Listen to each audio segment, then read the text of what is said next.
Welcome to On the Edge with April Mahoney Brains. Here, this is the spot where the conversation is pointed, the guests are sharp, and the responses are never dull. Welcome home, Brains. There's only one requirement to hang out on the edge, is that you open your big brain and close your small mind. Did you bring your thinking caps? It's time to put them on, because the conversation starts now.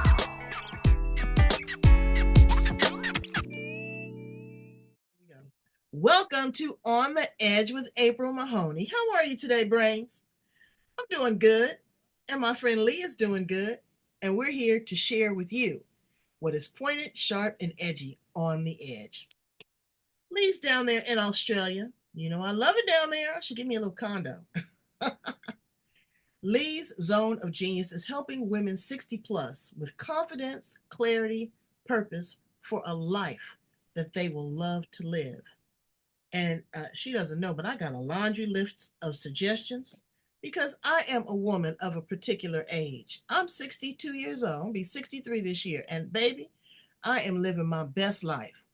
So don't be fooled at, what do you say down there in Australia? I'm long in the tooth. I love that. But so what? That's a blessing. You better hope that all your teeth fall out. Okay? Because people aren't making it. And to be comfortable and to exude your sexuality and your beauty and your charm and your wisdom, that is a gift. That is a gift. So we're going to talk about that and a whole lot more. Let's welcome her to the show. How you doing, Lee Buckley? Hey, very well, thanks, April. Great to be here. Thank you. I'm glad to have you. Again, I was talking to her. This is new for her. She's doing great work online. She's stepping out of her comfort zone. She's learning a new skill, a new modality, and she's doing all of that for the betterment of other women, not just herself. Tell us a little bit about you and how you show up in the world. Well, as you said, April, I'm born and bred in Sydney, Australia. My life began with some high expectations and abuse and trauma, but when I was 8, my parents separated, which was a challenging time. And deep down, I'm quite shy and introverted. When I was 15, I discovered my Christian faith, and which sparked a journey for me of healing and transformation. Throughout my life, I've been a bit of a dancer, and which I've really loved. And at 21, I decided to set off and see the world as a missionary with Youth with a Mission, Wow. using performing arts as a form of communication. And I got to work around Australia and a number of countries overseas. And in that time, for 4 years, I found that I had incredible personal growth, and I began to find my voice, which was great. Well, you asked me to... Oh, sorry. No, continue. I was just going to say, you asked me to give you some fun facts. Here's a bit of a doozy from my life.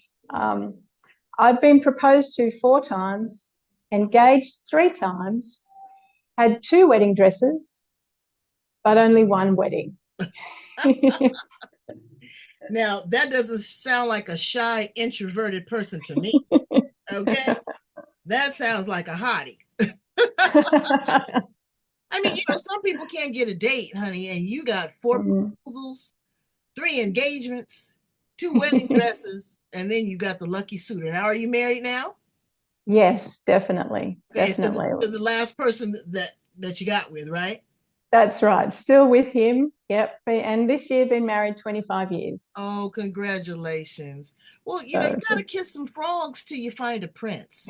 Definitely. That's all right. That's absolutely all right. So now you have done a few things.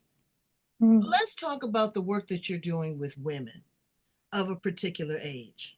Brains, you better get your head around this and realize that you will never be 25 again, ever. I don't care what you do.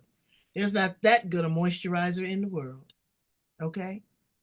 But to grow into your gray hair, to, change your eyewear, to learn to be sexy, to still have sex.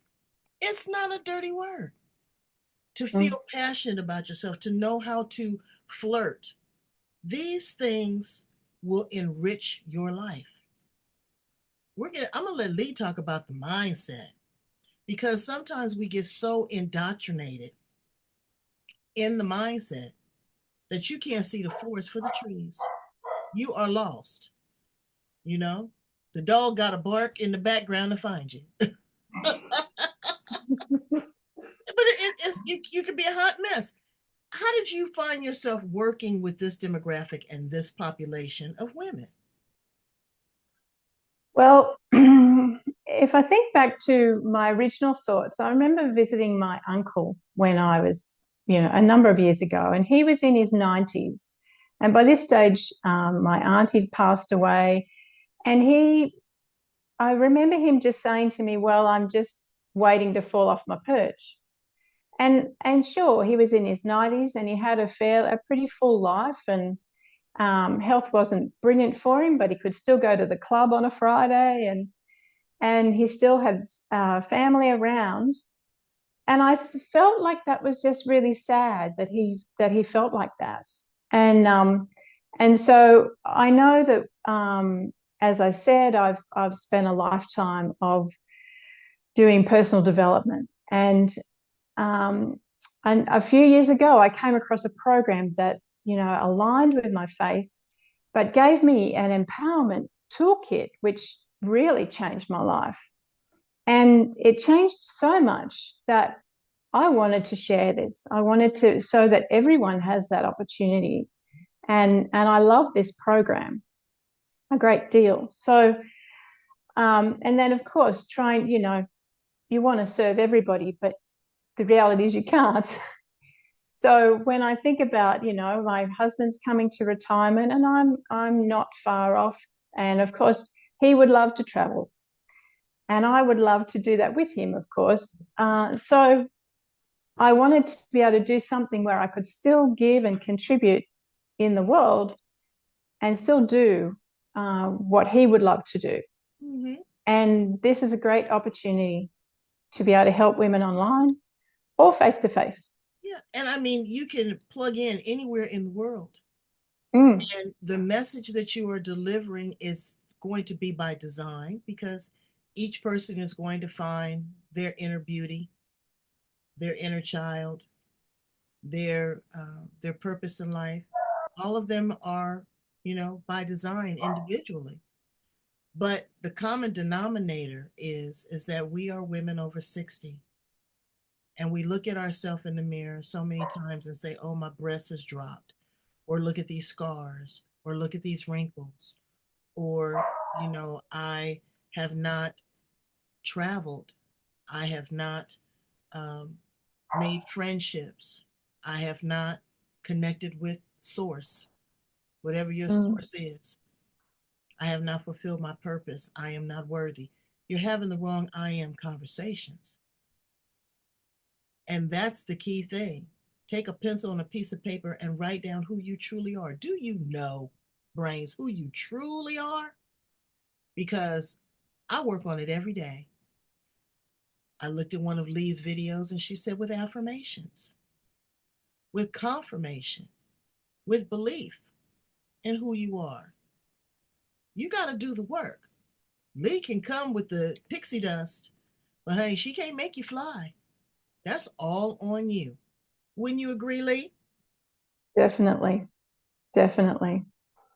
Yeah, it's the work that you need to do, and sometimes it's not handed to you on a platter, but it is handed to you, and we all have a choice to do the work or not do the work. And sometimes the work is painful. I totally get that. Um, but there is so much joy at the other side of it. Mm-hmm. If you can just get through the fear, because often I grew up thinking that we had to just try and remove the fear from life. But I've learned that fear is a constant companion. Mm-hmm. Fear will go with you. And I've heard people say, "Oh, if fear's coming on the journey, then I'll put it in the boot. Mm. But I prefer to Boot put is the fear in the trunk. back seat. Brains. For Americans, the boot is the trunk. I tell you, Oh, I got all my my little, apologies. I got all my little sayings here from Australia. I'm telling you, I love them. I absolutely love them. I write them down. But for me, I find that I put fear in the back seat where I can still keep an eye on it, but I can shut it down. So Absolutely. it's coming on the journey. But fear is all, it's like pain. It's your Yeah. boundary. It's your warning. And you have to feel the fear, yet do it anyway. Mm. You know, you don't have to keep doing the same thing over again, because repeating the same thing over and over again, like Einstein said, is actually insanity. You're not going to get a different result, unless you learn. I know I was with my coach. Um, she's not a coach, she's a mentor. A coach is somebody that you kind of bring in, but a mentor is someone that kind of nurtures you and loves you. And it's a different kind of vibe. And I said, "Oh, goodness gracious, here I am at this situation again." And she says, "Because you decide to still make that right turn." She said, "You could have went straight ahead. You could have backed up. You could have just stopped. You've been here before. You know what happened last time. Why did you come here again?" And it was just so simplistic. And, she said, "So you know what possibly can happen. Why don't you change that?" And that's what happens when we delve into our faith, because we offboard what we have to a different source. And people don't believe. Well, you're inhaling air right now. Can you see it? We're talking through the internet right now. Can you see it? You know?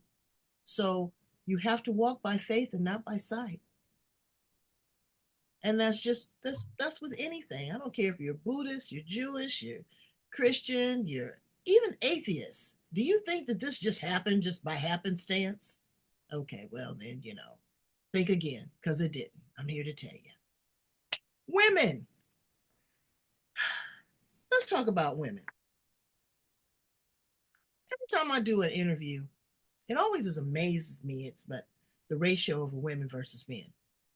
And why is it women that is always doing the work? Is it because we're conscientious? Is it because we want to do better? Is it because we think we know everything? Why is it always the work with women, and why are we alienating the men in our lives? Because men were brought on this planet through a woman, no matter what you do. What do you think that back and forth is? Why do you think that we still struggle so hard to be recognized and appreciate who we are? Take our seat on the throne.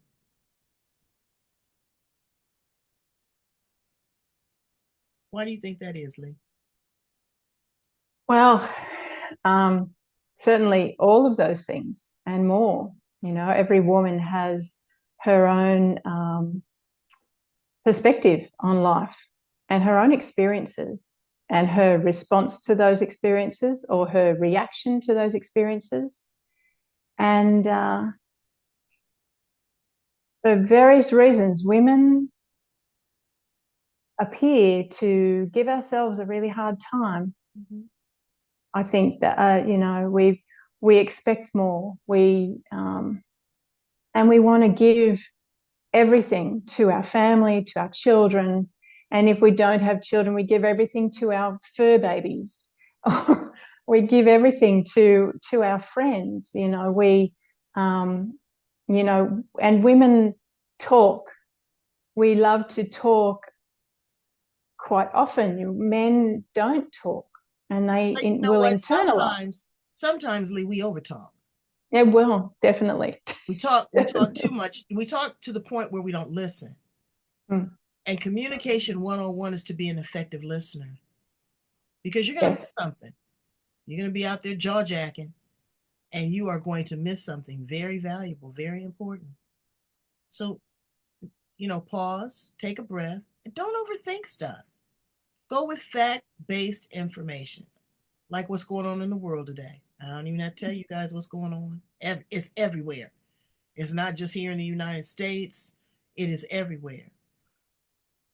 But I am not going to be distracted. I'm going to be deliberate, and I'm going to be focused. because I am And going that's to the live. key, isn't it? That's right. And I'm going to live my best life right now. Right now. 15 minutes from now is not promised to me. I have talked to somebody and turned around the next morning and they've gone on to glory, Wow. and it happens. Mm. Their soul contract was up at that particular point. But you've taken all of your wisdom, you've taken all of your knowledge, your pain, and your joy, and you've written a chapter in a book. Tell us a little bit about your contribution and the name of the anthology. You're going to do a reading for us.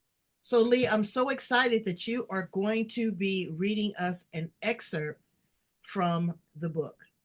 Tell us a little bit about your contribution. The book is called Short, Sweet, and Sacred. Mm. It's 50 inspiring stories from life coaches who transformed their challenges into their greatest victories. And it's a volume 2.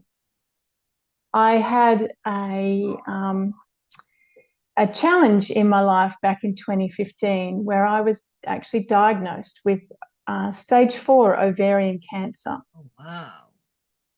And that has quite a high, well, no, quite a low survival rate. Right. And but I knew at that time that I was not going to take the information. I was not going to believe the information. And my doctors were quite certain that it would come back 2 years after I'd finished treatment. But I also understood if I spent the following 2 years worrying and thinking that it will come back, then I actually think that it would, because I understand negative thoughts and negative words will only feed negative results. And that's when I wanted to make a change, and I wanted to live on purpose. And I had a life that was full of positivity and fun and laughter. And in October this year will be my 10-year celebration of thriving. Oh, So congratulations. I'm very grateful for that. And but as far as the book's concerned, I always wanted to do something creative, a creative expression of my journey. And I thought it would be dance, but one night, because I often had sleeplessness with treatment, one night I woke up and I began journaling, and then it just turned into a story. And then a few years later, I was given an opportunity to be a contributing author to this particular book. And I thought, what could I use? And my cancer story was exactly what I wanted to contribute. And it's a story that's not full of facts, but it's more a description of how I felt at the time. Mm-hmm. So it's a bit different. Okay. So shall I read Yes, some please now? share with us. Okay, the story is called The Light. And I'll pick it up. All right. During the week before final diagnosis, I felt like I'd been pushed off a cliff, screaming at the top of my lungs and falling, falling, falling. As the week progressed, the screaming subsided, but the fear increased with each new day. All was so unknown, so unsure, and the falling continued. Then the diagnosis was confirmed. Now all was known. Now all seemed sure. The unknown was gone. The falling finally stopped, but the fear remained. A plan was made: chemo, surgery, more chemo. It was hoped that I would respond, and all I could do was trust the words of my medical team that I would have the best outcome. It was at this point that I felt like I was sitting outside on a freight train, and I was the goods being transported to places strange and unknown. This train was also travelling along in a pitch black tunnel going around winding bends crawling up hillsides and speeding down the other side. I felt like I was out of control and just wanted to get off the train. I felt so scared being completely in the dark, only feeling the turns, the dips, the rises, the falls through that never-ending darkness. The breeze on my skin was cold and I felt confident. Well, I never felt confident to stand or even move around because fear remained my constant companion. I felt so confused and so afraid. I longed to be able to run and dance and swim again. I yearned to sit in a warm pool to wash away the horror, the sadness, the fear, the cancer. But no, I was still on this rambling train in the misery and ever-growing self-pity. During those long hours, I did fantasize that when the train got outside, it would stop and I would get off and go back to my normal life. Could that even be possible? One day I noticed a tiny glimmer of light so far away, but it was light. I felt hope. I felt joy for the first time in a long time. And that was such a fantastic day of celebration. Finally, the train emerged from the dark misery of that tunnel into light. But it was the light of dusk under the canopy of a dense forest. The day was swiftly turning into night as the train continued its journey. But I could revel in the occasional glimpses of the stars in the clear night sky above and delight in the rare flash of the moon as it rose to brighten the night whenever the forest canopy opened to the heavens. A restful sleep finally enveloped me and the fear abated for now. In the early days of treatment, there was a time when I asked the question to the Almighty, am I going to die? The answer came with immediate clarity. No, this is something you are to go through and I will be with you every step of the way. Mm-hmm. And this is when I knew that I had cancer, but cancer did not have me. Mm-hmm. I was... That's incredible. You heed the call. Yeah. You heed the call. See, yeah. That inner knowing, brains.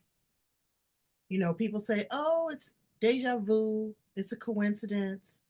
I thought this." Well, an idea begins with a thought, and what we have to do is mold it, mentor it, structure it, and again, that's scary. And you feel, I'm sure, at that point, that there's nobody else in the world that has gone through this or going through this. You feel so alone. Doctors can, they deal with oncology every day, but this is Lee Buckley. This is not Jane Doe. This is not some stranger.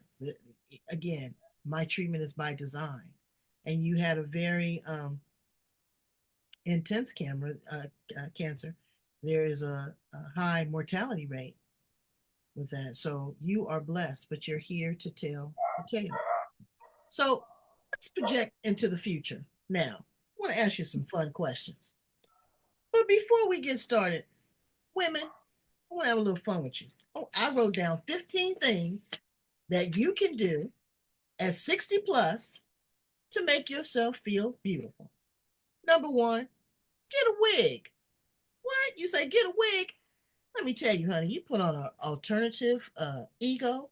How many times over the course of 60 years have you changed your hair? And this doesn't have to be permanent. Your suitor will think, oh, wow, look at her. She's got her alter ego on. You could be a blonde, you could be a redhead, short, long. Try it. It doesn't cost you anything and it's not permanent. Your weight. Love the weight that you're at. Some are thin, some are thick, but are you healthy? Are you eating a reasonable, responsible diet that is conducive to your health? Everybody is not going to be a size 5 or a 6. Me. I'm not going to tell you what size I am, but I'm neither one of those. But you know what? I wear it well. And I'm not flabby. I'm nice and strong. Exercise. It is so good for the brain, for the mind, for your breath. Again, it'll help you with the weight. Get some new eyewear. There's a company online. There's a couple eyewear companies online that you can get these for a little bit of nothing. I think I got 27 pair. I got as many pair of eyeglasses as I do wigs. But it can take years off of your look. Get a color stylist. What are your colors? As we get older, our colors change. You might have been a blue. You might have been a green. Now all of a sudden, you're looking like Lee and you're wearing orange. Again, your skin tone changes. Um, Acceptance. Just accept who you are. You are 60 or 62. Do you know what a blessing that is to be able to say that I have been 60 times around the sun? That is a gift. Polish your skin, okay? Get a nice exfoliator. Yes, go to the spa, whatever, and use a moisturizer. It makes the world of difference. You're soft, you're supple, you feel good to yourself. Have sex with a partner, or sometimes you might have to pleasure yourself, but it's a release of energy, and there's nothing wrong with it, and it's not dirty. It's one of the greatest gifts that God gave us, is to be able to connect with that, and it's euphoric. It releases. Speaking of that, there's a lady down there that I just did her show. She's got an escort service. If you are a single woman and you just want to go out and have someone treat you nice, take you out for a drink, tell you you're pretty, have a good conversation, you don't want to go on this online stuff, or you want, a happy ending, contact the escort service. I'm telling you, she's top notch, because I hear that that's legal there in, Australia, and it's safe. It's not some stranger. Learn to play an instrument. Stimulate your mind, be it the piano. You might want to play the kazoo or a ukulele. Meditation. Get into your mind. Learn to quiet the monkey mind. You got 60 years of content. You got more years behind you than you have in front of you. Learn to calm down. Yoga. Stretch your body. Move it. Yoga is preparation for meditation. Maybe get you a younger suitor.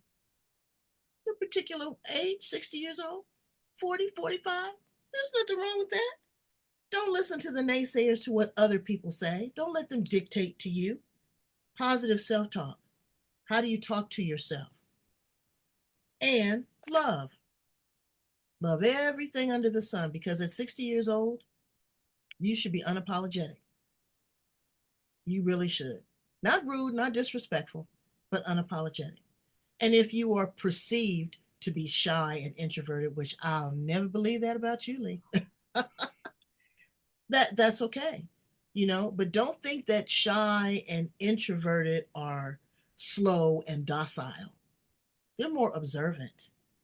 Okay, they just don't speak about it, but they pick up on everything. And a lot are empathic. They feel your energy. They feel what you're doing, what you're saying, what you're thinking before you even enter the room. So those are my suggestions. You got some suggestions for us, Lee? I got a laundry list. Well, yeah, there's, my husband and I have been learning Italian and learning Spanish. Ooh. So learning language is great. You're never too old to learn a language, and it can be lots of fun. And if you do it with other people, you've got someone to practice with. Mm-hmm. Mm-hmm. And, even just going for a walk is great exercise, and breathing. And these days, there's a lot of talk about standing on the grass and grounding yourself. And I grew up as a swimmer as well, and I've gone back to just getting in the pool and following that black line again. And I'm enjoying how I feel when I've finished, and I'm enjoying the process. There's lots of things we can do. Write a book, write an ebook even. They're not so big. Write something for your family, something that you can leave behind, do art. There is so much there, and voluntary work. There's so much you can do with voluntary work. Whether it's visiting old people, or working in a charity store, or you could create your own voluntary thing. I once knew somebody who made soup and would go down to a popular exercise park and would sell cups of soup for people after they'd done their exercise on a cold winter's morning. That's beautiful. Yeah. So there are things. There's so much creativity that we have within that we're not even tapping into, and sometimes the overwhelm will just pull you up in your tracks, and you feel like you can't think outside of that or past that. Yeah. And, there is a pot of gold at the end of the rainbow. So, in conclusion, I'm going to ask you some fun questions. This is my favorite part of the interview. Should I get scared now? We're going to pull back the layers. Okay. At what age did you find yourself the most vivacious and beautiful? At what age? Oh, wow. My 30s, What was it about your 40s, 30s? 50s. Mm. um, I was just more confident in my own skin and less distracted by what everybody else wanted for me. Yeah, I think I had a meltdown at 40.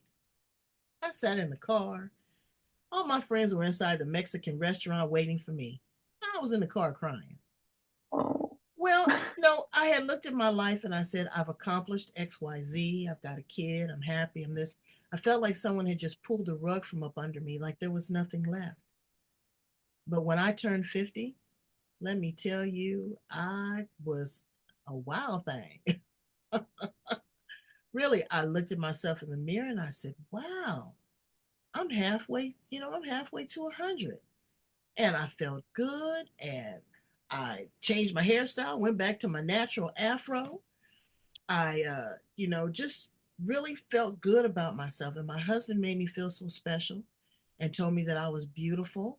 And yeah, I was overweight, but that's okay. I looked in the mirror, just stood there in the mirror, butt naked, and looked at every wrinkle, crinkle, dimple. And I realized that I got that honestly. So that was good. So, Lee, if you were an appliance in the kitchen of all places, what appliance would you be? Well, the first thing that pops into my mind is the toaster. Why the toaster? Well, I think because you can control if you want it dark and crispy or if you want it light and gentle. Um, you can have variations of what you want to toast in there, muffins or bread or waffles or whatever. I think I'll be the air fryer. Oh, the air fryer. The air Why the air fryer. fryer? Because it's new, it's innovative. You use a little bit of oil, it still comes out crispy and juicy, low in calories, and it's pretty popular. So I'll be the air fryer. If you were a tool in the toolbox, what tool would you be? Tool. Um,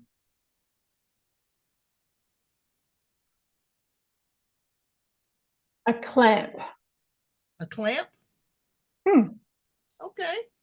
Something that I can hold on really tight and Okay. I can be relied upon to hold other things tightly and firmly with care. Oh, that's beautiful. I'll be the wrench. I just want to tighten it down, baby. I just want to grab hold to it real tight and just tighten it down. Absolutely. If you could time travel, go back to the past, stay here in the present, project to the future, where would you be landing? So the past or the future or both? Past, present, or future? Ah, okay.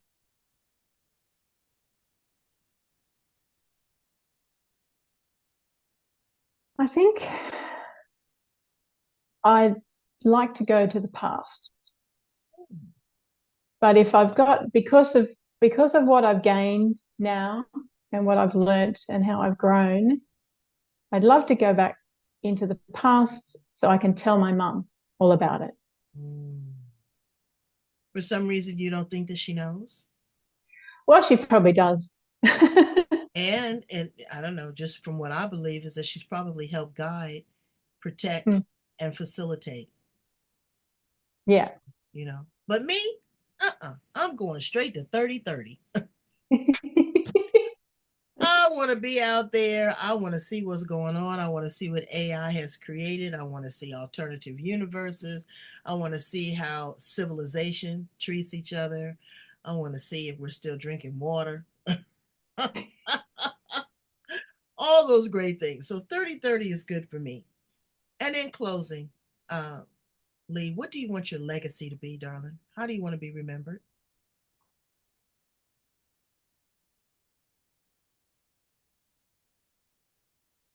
As someone who was kind and compassionate, someone who can make a difference and give wisdom to people who are looking for guidance, support, and caring. Well, I think that you have ticked all the boxes. You're doing that and then some. Tell my brains how to get in contact with you, how they can go on Amazon and get a copy of the book. And just have a great girlfriend conversation, because that's where it starts. See if you resonate, see if you're in alignment. You can be anywhere in the world, it doesn't matter. She's in Australia, I'm in California. We're a point and a click away. But this person has walked the walk, she's talked the talk, she's felt the fear, yet she's done it anyway. She is the survivor of the big C. And I'm sure that she's got a lot of compassion and a lot of things to share with you. Probably this has only been a fraction of it here on the show, but follow her on social media, watch her, because she's really a winner. Tell them how to get in contact with you, Lee. Okay, well, they can find me if you on Facebook, go to me, m.me/lee.buckley.1656. And when you find me there, send me a message and put on it on the edge, and I'll know exactly where you came from. They came from 30-30. I've got lots of questions for anyone from 30-30. 30-30, and they brought them rich. How about that? I Thank also you so have much. Oh, go ahead. an email address. So it's Lee.retireinspired@gmail.com. Okay, we're going to put all that information at the back of the interview. Brains, again, like I said, you don't know what you don't know. Embrace Yes. who you are. If you're 20, if you're 30, if you're 60, if you're 85, 90, you know, those are gifts that are given to you. Each breath that you take is a gift. Don't take it for granted. Don't take it for granted. Find your spirituality in whatever doctrine is soothing to your soul, but know that there is something that is higher, better, bigger than all of us. And they live in 30-30. Brains, go in and love, like, share, and subscribe to On the Edge on the YouTube. We are on Spreaker now, Apple product, Blog Talk. They disbanded, but that's all right. We're still going and blowing. We're still doing it. Share this with your friends. Leave a comment for Lee. Like, love, or share. It doesn't cost you anything. You didn't pay to get up in here. You need to pay attention. How about that? I love you deeply and completely. Thank you so much, Lee, for being here with me all the way from Australia. You are the best. Thank you very much, April. It was Bye, great. Have a good day.